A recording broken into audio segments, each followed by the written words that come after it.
Hello everyone, welcome back to my YouTube channel. I am Alinga Sise of Urban Harvest Organic Farm. Today we are in our day 2 of brooding, and I want to tell you that our birds are really doing so well. And throughout the night, the bird was okay. I swear I didn't have any problem with these birds. Nothing like sleepless night. I just set up, I made sure that the pot was having enough fire, and the feeders were having enough feeds. The containers were really having enough. The drinkers had water, and I just went to bed. And people, I don't know, I just woke up in the morning, all the birds were very okay, except I have one small chick that I think it had some problem during transportation. It has some problem in the leg. I see it is sleeping, but trust me, it was down, but it was alive. And after when I helped it out, it really moved in very well. And up to now, the chick is very okay, and it is feeding well. Probably it's the one making noise, but it is okay. But the birds are really so okay, doing well. I've not registered any mortality so far, and these birds are okay. So today I want us to talk about something very important, and I told you that I will be bringing you updates every day. Please get your books and pen, get your gumboots, and let's go and farm. Today I want us to look about some of the things you must consider when you're going to do brooding, or some of the things you should consider for proper brooding. Number one, make sure that the company you're going to get your birds from is a company that is authentic and that most people have recommended you to get your birds from, because there are some of these companies where you'll get the birds and the birds will end up disturbing you really. But I want to be honest that I have really not experienced anything with these birds. Anything I've not experienced with these birds. The birds are doing well, the birds are lively, and they're all feeding well. And then also another thing that number two thing that you must consider for proper brooding, make sure that you set up your brooder before your chicks come in. Setting up your brooder means the feeders must be in place, well disinfected.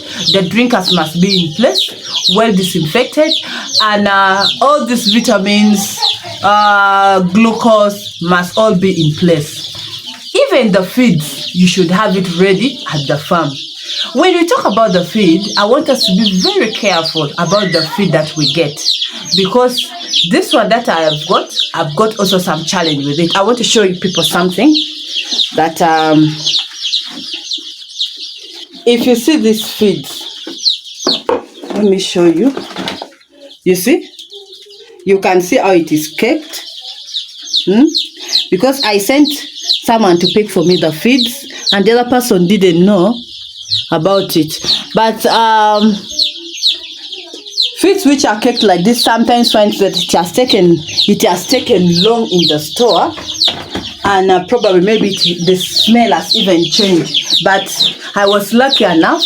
I think this one I don't know whether it is rain that disturbed. You know, this is a rainy season. We are in here in Uganda. It is a rainy season. It is really raining every day. So I think it was I don't know whether maybe that bag was under and it got kept like that. Because the good thing, the whole feed, I tried to, these other parts of the feeds are okay. The smell is okay. But you must be very careful whenever you're buying these feeds. Check also that, because feeds which are already caked and the scent have already changed, it is not so good for our chicks. You end up having chicks which are falling sick, it will really disturb you. So please, the feeds must also be the ones which are okay and which can give appetite to the chicks to eat. So I've talked about setting up the brooder. And then number 3, make sure that you get a vaccination schedule from that company where you're getting your birds from. And also even the feeding timetable, get it from them, because different companies have different vaccination schedule. Different companies have different feeding schedule also, because these birds, there's how you're supposed to feed them. Maybe week 1 to week 2, the amount they're supposed to consume according to the number of the birds. Each bird should consume this amount. So please All those things you have to get it from the company where you're getting your birds from. Do not bring the birds to the farm and again start gambling, start calling other people. How am I supposed to feed the birds? When am I supposed to vaccinate? With which vaccine?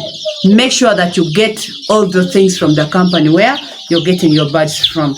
And then number 4, make sure that you follow that vaccination schedule very well. How it is written there, please.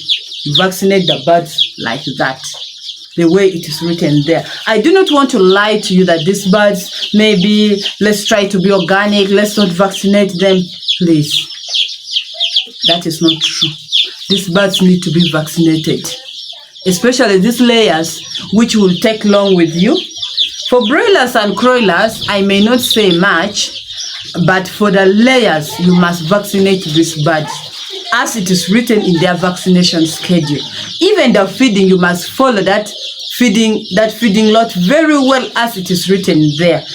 Even their weight, make sure that always you weigh the birds according to, because even in that, because the paper that I have, it is showing me the weight these birds must have at week 2, week 3, till they start laying. So make sure you always weigh the birds and follow what is in there.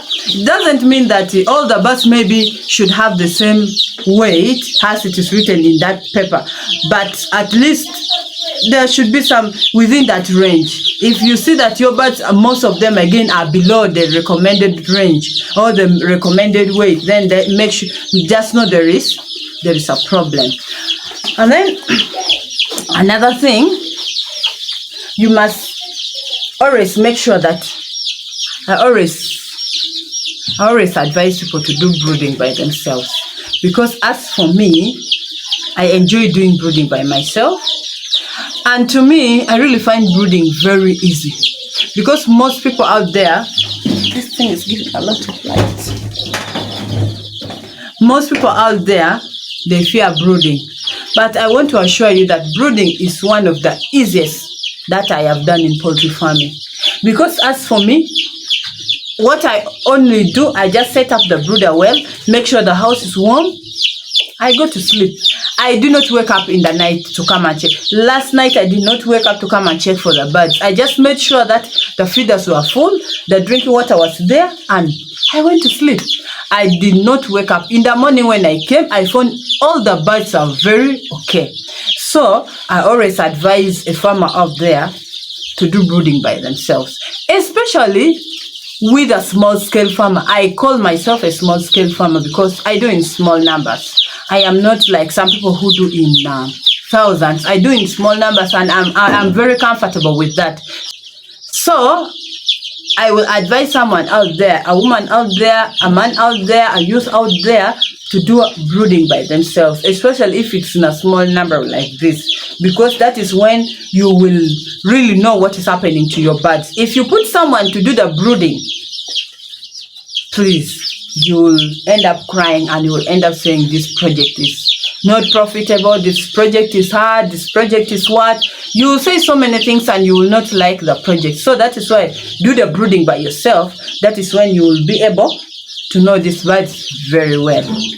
So as for ours here, the birds are really doing well. All the birds are feeding well. What I'm doing, I'm just making sure the feeds are there, the drinkers are full, and everybody's very okay. I see no problem. And this vitamin I'm supposed to give them, this vitamin, this is, yesterday I told you this is called Chick Start. It includes glucose and vitamins. So I'm supposed to give them for 7 days. Also this one I'm supposed to give them for 7 days. This is to prevent them, this is to prevent them from being sick. And also this one is to just give them energy and boost their immunity.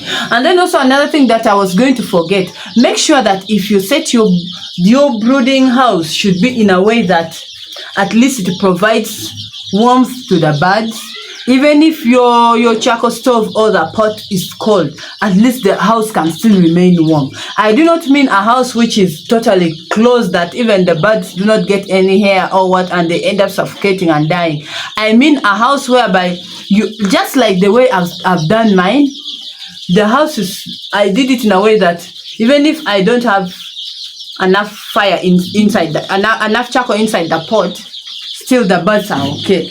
And then make sure that you set up the brooder in a way that even no rat can enter. You know, these rats, they are really so slippery. They will find a way in because they also enjoy these feeds. So make sure you set up your brooder in a way that the rats cannot even access it. The rats cannot access the feeders, the brooder, to disturb these chicks, because these chicks, whenever they keep getting disturbed, scared, that is when you will lose a lot, and that is when they will end up not performing well, because their life starts from here. Even their laying in future starts now. This is where we are building them to lay. If you don't do it well here, I promise you your birds will not lay well. If you don't do it well from here, I promise those birds will disturb you, and you will end up selling them off before even they lay to your expectation. So for today, I think let this class stop here, because too much of everything is dangerous. So this is now our birds. We are raising them together. Always stay tuned. Let's do the farming together. Don't forget to subscribe to this YouTube channel. Click on that notification bell so that you never miss out any upload. Share this video. Comment in the comment section down below, and I'll be so grateful. I hope you have picked something from this episode. See you tomorrow. Bye-bye.